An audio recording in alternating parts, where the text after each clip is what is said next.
13 رجب کو وہ چاند نمودار ہو گیا کہ جس نے آنکھ کھولتے ہی سب سے پہلے رخ مصطفیٰ دیکھا۔ شیر خدا، داماد رسول، سرداران جنت کے بابا، خاتون جنت کے ہمسفر، حیدر قرار، اولیاء اللہ کے سرتاج، شہنشاہ روحانیت، علم کا روشن دروازہ، ہدایت کا منبع، شوہر بطول، زینت اذان، فاتح خیبر، کہ جس کا ذکر کرنا بھی عبادت، جس کو دیکھنا بھی عبادت، جس کے ساتھ ساتھ چلے حق، جس کی پاکی کا گواہ خود رسول خدا، کہ جس کو ستانا نبی کو ستانا، جس نے حالت رکوع میں کی زکوٰۃ ادا،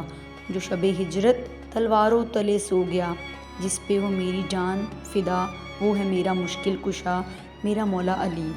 روایات میں آتا ہے کہ جب آپ رضی اللہ تعالیٰ عنہ کی پیدائش ہوئی تو آپ رضی اللہ تعالیٰ عنہ آنکھیں نہیں کھول رہے تھے۔ نبی کریم صلی اللہ علیہ وآلہ وسلم مبارکباد دینے اور اپنے چچا زاد بھائی کو دیکھنے کے لیے گئے تو آپ رضی اللہ تعالیٰ عنہ کی والدہ حضرت فاطمہ بنت اسد رضی اللہ تعالیٰ عنہا نے فرمایا، بیٹا پیدا تو ہوا ہے لیکن پریشانی یہ ہے کہ آنکھیں نہیں کھولتا۔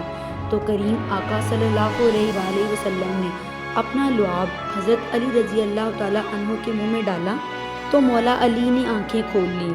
گویا حضرت علی رضی اللہ تعالیٰ عنہ نے جب آنکھیں کھولی تو پہلا جلوہ رخ والضحیٰ کا دیکھا، یعنی سب سے پہلے نبی کریم صلی اللہ علیہ وآلہ وسلم کا چہرہ مبارک دیکھا۔ سبحان اللہ۔